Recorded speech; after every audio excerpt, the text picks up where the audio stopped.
Un saludo respetuoso y cordial para cada hermano y amigo que se conecta con esta reflexión. Hago la invitación cordial y respetuosa para que cada uno pueda dar like o me gusta y a la vez pueda suscribirse a mi canal para que esta presentación pueda llegar a más personas y que a través de ella todos podamos fortalecer la fe que nos une y que nos llevará hacia la patria celestial. Vamos a orar. Padre bendito, nuevamente venimos aquí a buscar tu bendición, a rogar la unción del Espíritu Santo, para que sea tu palabra la que hable en este momento. Gracias, Señor, porque nos invitas, nos llamas y nos acompañas para la meditación de tu palabra. En tus manos quedamos y confiamos en que serás con cada uno de nosotros al escuchar y al reflexionar sobre el folleto de Escuela Sabática. En el nombre de Jesús lo pedimos y lo agradecemos. Amén. Bien, entonces, la lección para esta semana tiene como título El pecado en la iglesia. Y el trasfondo de esta semana tiene que ver con la purificación del templo del Espíritu Santo.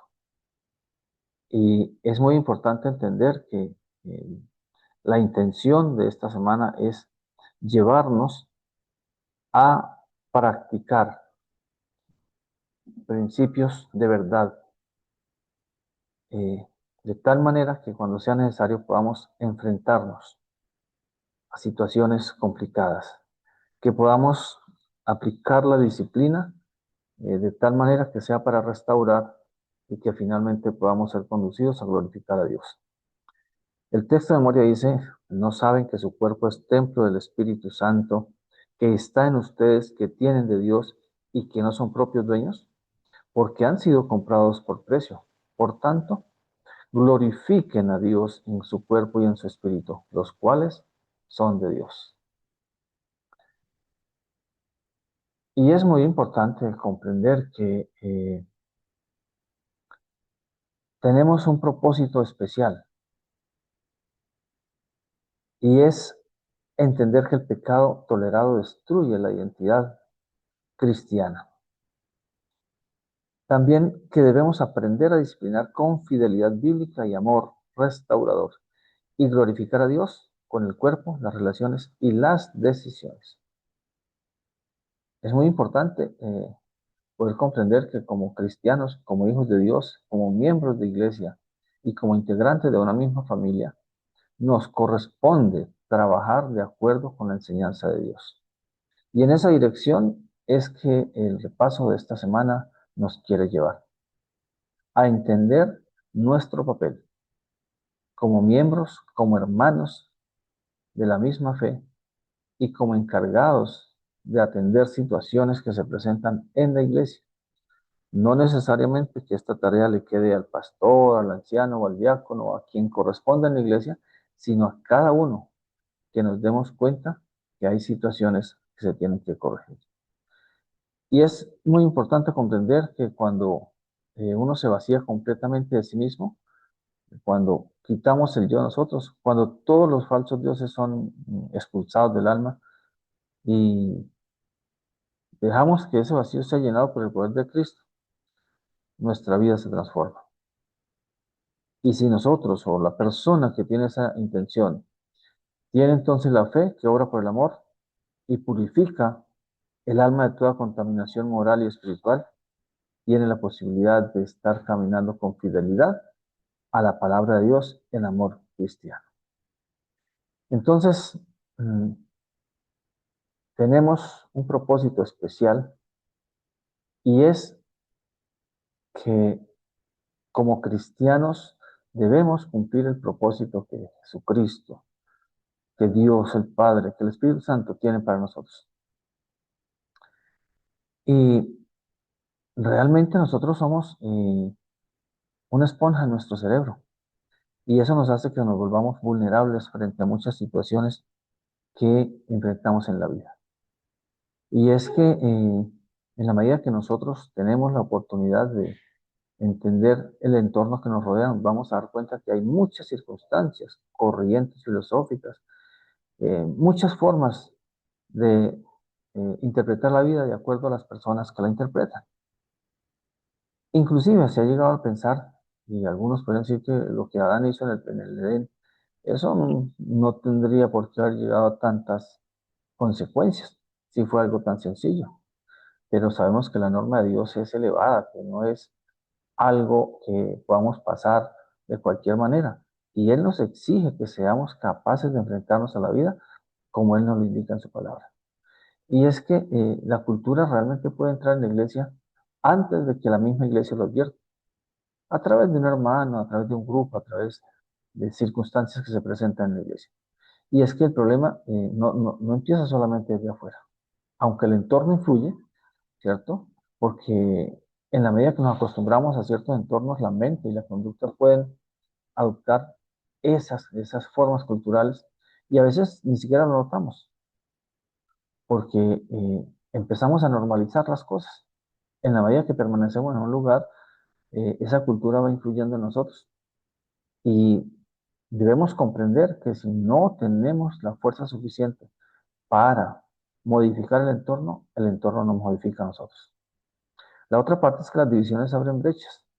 Y en Primera de Corintios, en capítulo del 1 al 4, se encuentra que allí había sectarismo, es decir, había grupos que estaban conformándose y que cada uno estaba buscando su propio beneficio, porque cada uno decía o pretendían entender que venían de ciertas circunstancias o ciertas personas que lo habían eh, evangelizado.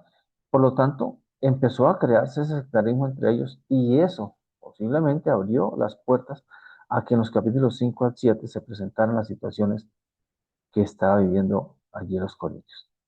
Y entonces aparece una pregunta central que tenemos que resolver en el transcurso de este repaso. ¿Cómo confrontar el pecado con fidelidad bíblica sin copiar la dureza ni la permisividad del mundo? Entonces, en esta dirección es que debemos trabajar, orientar y organizar nuestra fe cristiana. Y es que no puede haber disonancia entre la fe y la práctica, porque es que allí los corintios estaban eh, aparentemente practicando la fe, pero a la vez estaban tolerando el pecado que estaba destruyendo esa credibilidad de la iglesia cristiana en Corinto.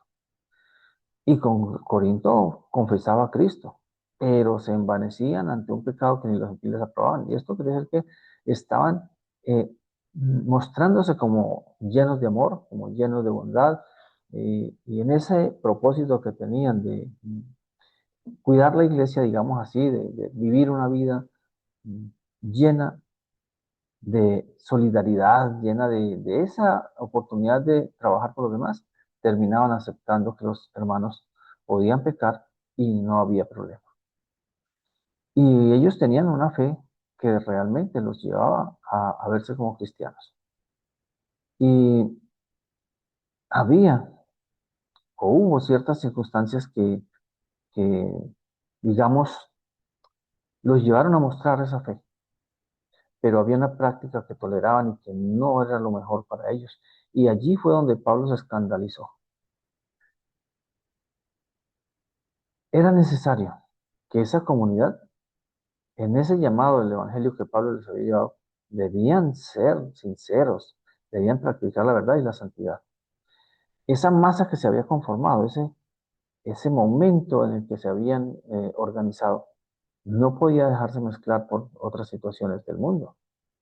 Y allí cuando Pablo se escandaliza, entonces es cuando empieza a mostrarles que lo que estaban haciendo era malo. Es que ni siquiera dice, es que ni los que no son de la iglesia lo hacen. ¿Cómo así que la iglesia sí lo está haciendo? Entonces tenían que empezar a revisar qué era lo que estaba pasando.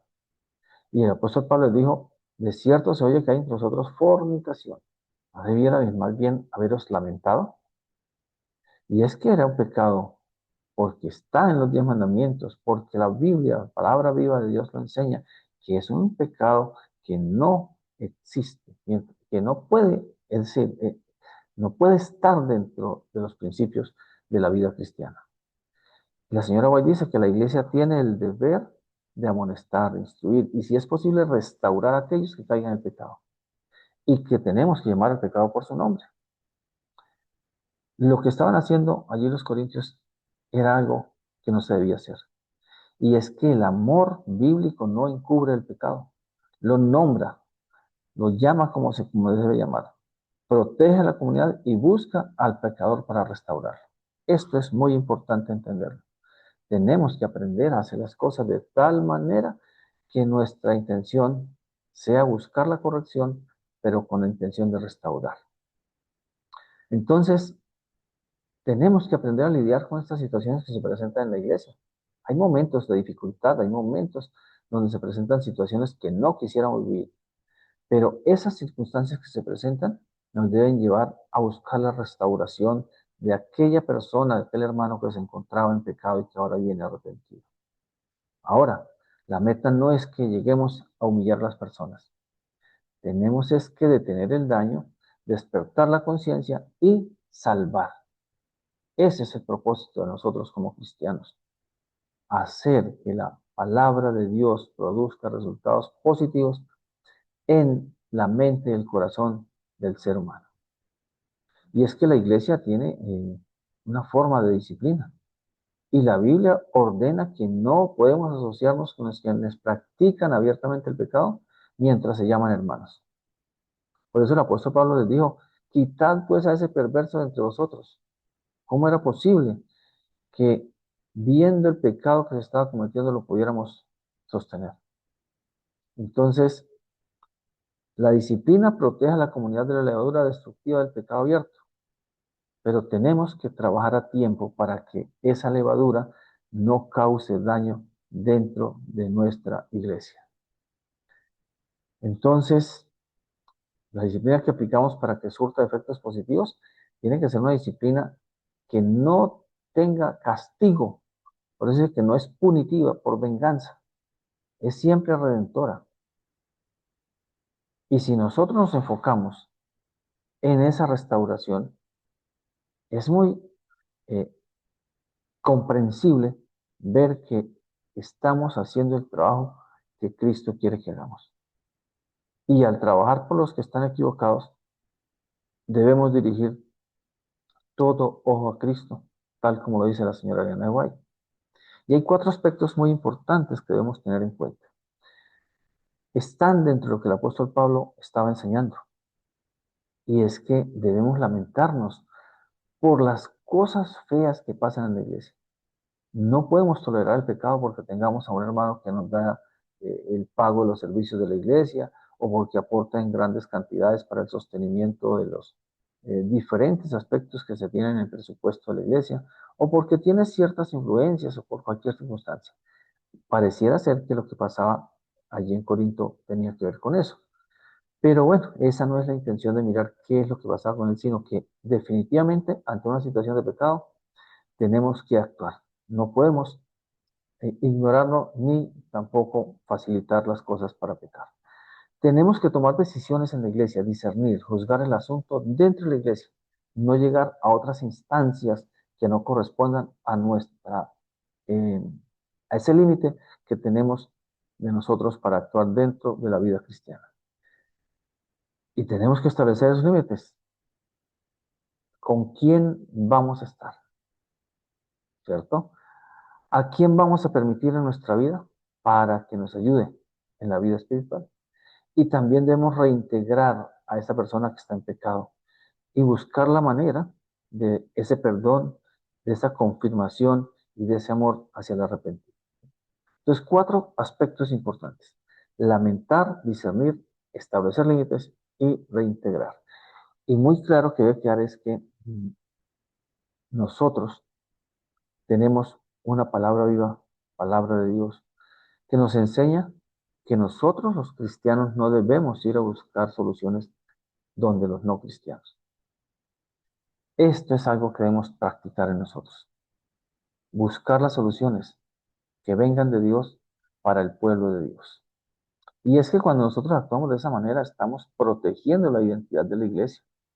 Si nosotros nos descarriamos, si atendemos al pecado y si nos vamos a buscar soluciones donde no corresponde, estamos dándole mayor preferencia a la justicia del mundo que a la justicia de Dios. Y entonces, ahí es donde tenemos la oportunidad de mostrar que la identidad cristiana debe ser visible en la forma de resolver los conflictos dentro de la iglesia, de tal manera que los de afuera no tengan nada que decir de nosotros como cristianos. Y es que una comunidad distinta no copia los privilegios ni la lógica de los tribunales romanos, ni de los tribunales nuestros, donde muchas veces caemos porque no sabemos solucionar nuestras dificultades. Y es que Pablo condena que los cristianos resuelvan esas dificultades de la iglesia yendo a cortes externas, a lugares externos donde no conocen nada de Dios. Entonces, ¿cómo nosotros, cierto, que tenemos el conocimiento cristiano, antes que solucionarlo dentro de nuestra iglesia, de nuestra organización, vamos a ir delante de otras personas? Entonces, no manchemos la iglesia, no manchemos nuestra obra, no le coloquemos tacha a lo que ya vivimos, porque tenemos que vivir vidas consecuentes con lo que el Señor Jesucristo nos enseña. Tenemos que buscar atender es a lo que la palabra de Dios nos ha mostrado y debemos resolver con sabiduría. Nosotros tenemos asuntos que podemos llevarlos aquí mismo en la iglesia y que deben tratarse en la comunidad, dentro de la comunidad cristiana. Así protegemos el testimonio, ¿cierto? Si vamos a llevar problemas ante los no creyentes, ¿cierto? Eh, Vamos a mostrar que la iglesia no tiene la capacidad para la reconciliación que tanto predicamos nosotros. Y el apóstol Pablo dice que, y esto erais algunos, mas ya habéis sido lavados, santificados y justificados. Entonces, si ya llegamos a la iglesia, si estamos cerca de Dios, si tenemos la oportunidad de atender de una manera diferente nuestras situaciones, pues de esa manera debemos actuar, conforme a lo que la palabra de Dios nos enseña. Y es que nosotros tenemos un antídoto contra la inmoralidad sexual de la que está hablando el apóstol Pablo. Si permitimos que el Espíritu Santo venga a nosotros, que entre, que permee nuestra vida, Él transforma nuestra identidad.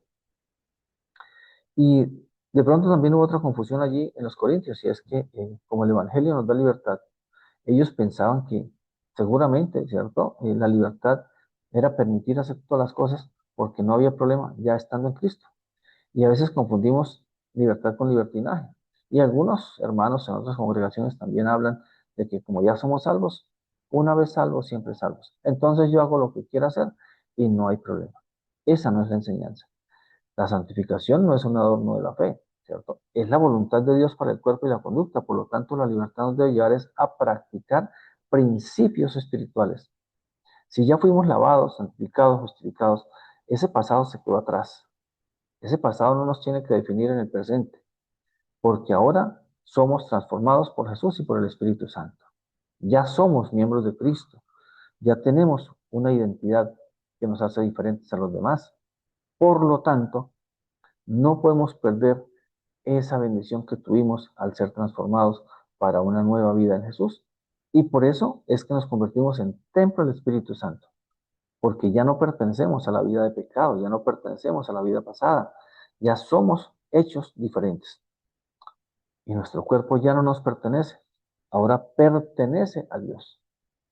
Y como pertenece a Dios, entonces tenemos que presentarlo como sacrificio vivo y se usa para glorificarlo.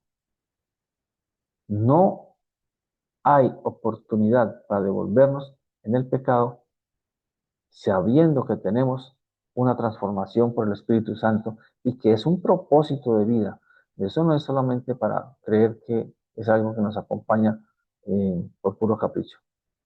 Es el propósito de Dios para nosotros que vivamos de acuerdo a su voluntad. Es por eso que en este repaso nos damos cuenta que el tema del matrimonio y la soltería es algo que hace parte de esa vida integral de nosotros los cristianos y que es necesario practicar la santidad, seamos casados o solteros. Y un ejemplo práctico es el de José cuando estuvo en Egipto, que él huyó de la tentación y honró a Dios aun cuando estaba solo, ¿cierto? Parecía que nadie lo estaba viendo. Pero es que esa es la tarea de nosotros. El pecado que hubo en nosotros, las situaciones feas, el viejo hombre, que había o que hubo en nosotros en algún momento, ese desapareció.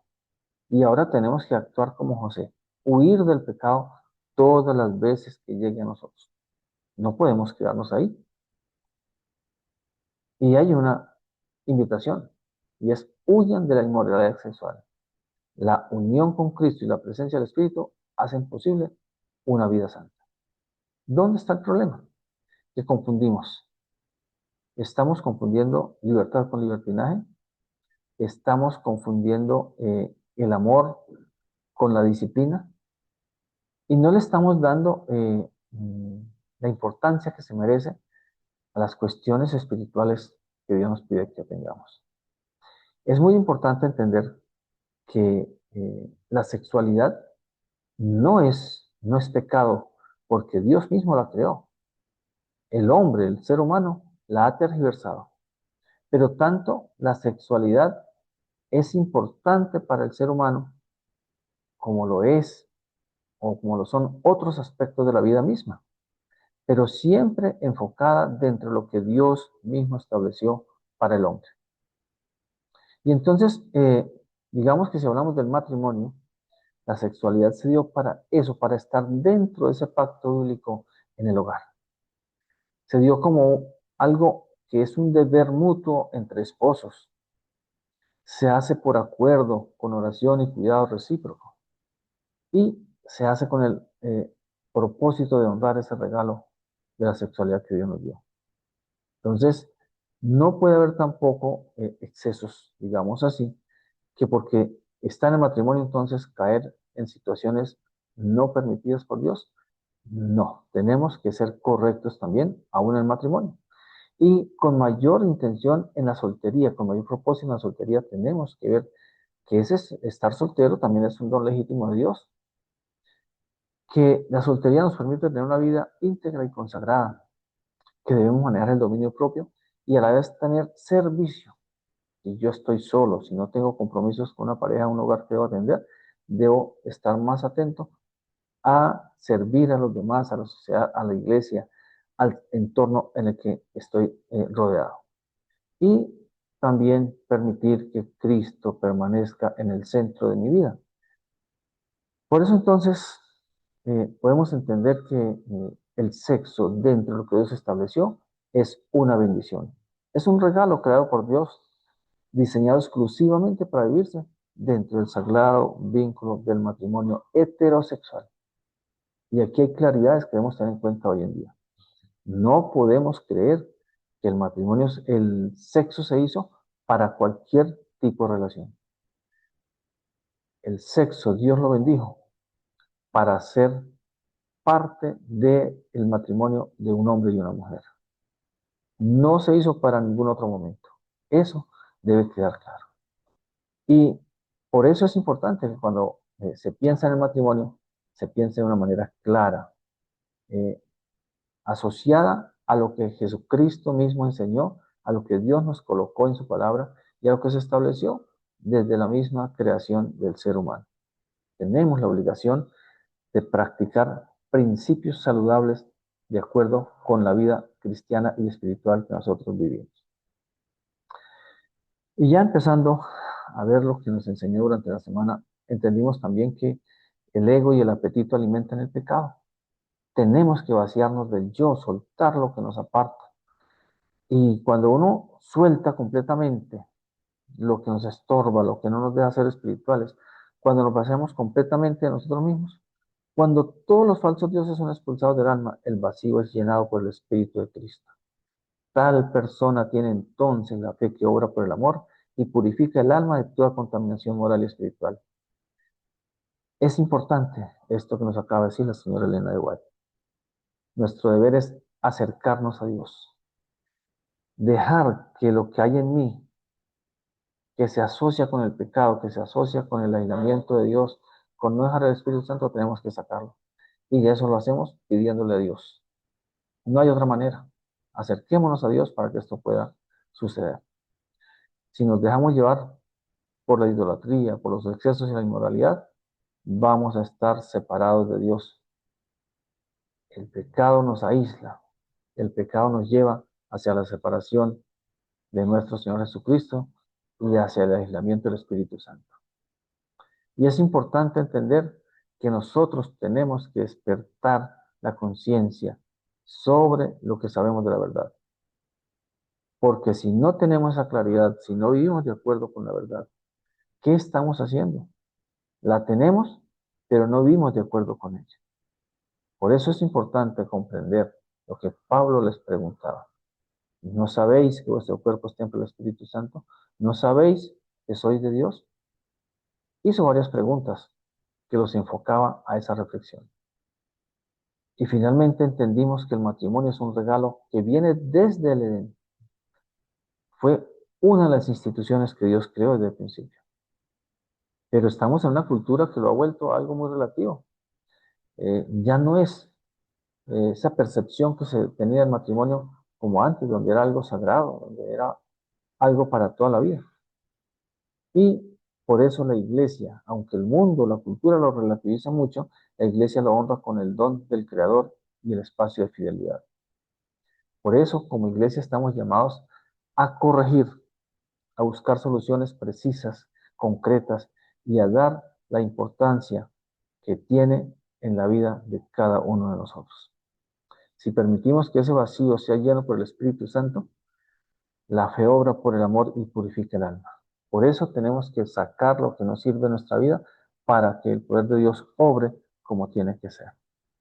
Y es que nosotros tenemos la oportunidad de las respuestas bíblicas que combinan la verdad, los límites y la restauración. Eso nos enseñó este repaso. Y el proceso no termina al identificar el pecado. Los corintios habían identificado el problema que había, pero se quedaron allí. Por lo tanto, la identificación del problema debe conducirnos a una comunidad más santa y una persona restaurada. Por eso, hay 4 pasos que debemos seguir para que podamos enfrentar la vida de pecado, de maldad y llegar a la restauración del ser humano como Dios quiere. Primero, reconocer. No podemos tolerar el pecado. Segundo, confrontar, disciplinar con amor. Tercero, disciplinar, aplicar la justicia dentro de la iglesia y de acuerdo con la palabra de Dios.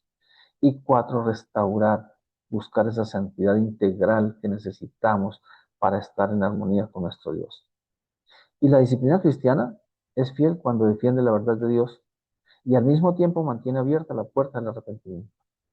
Es que ese es nuestro papel. Buscar la restauración que el Señor Jesucristo nos dio desde su muerte en la cruz y que se predica ahora para la salvación del ser humano. Entonces, debemos practicar el trabajo que se hace en una iglesia fiel, que es la que confronta para restaurar. Debemos tener 4 principios básicos. Debemos actuar con verdad, actuar con amor, con gracia. Debemos buscar la santidad y la restauración. Por eso 1 Corintios 20 dice, glorifiquen a Dios en su cuerpo y en su espíritu. Y las preguntas que nos quedan de cada semana. ¿Qué debe cambiar esta lección en nuestra vida y en la manera como cuidamos la iglesia? Cada uno tenemos situaciones particulares. ¿Qué debemos cambiar para que las cosas sean diferentes en la vida espiritual, para que el Espíritu pueda entrar en nosotros? ¿Y qué falsos dioses o costumbres del mundo debemos pedirle al Espíritu Santo que expulse a nuestra congregación? Debemos ser conscientes que nuestra tarea como cristianos es permitir que el Espíritu Santo actúe en nosotros para que podamos recibir a Jesucristo y al Espíritu Santo como parte integral de nuestra vida.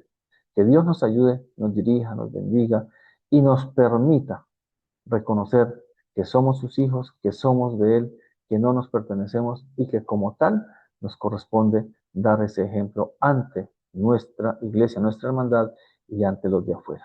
Que Dios nos ayude, nos dirija, nos bendiga y nos permita estar en su presencia. Amén.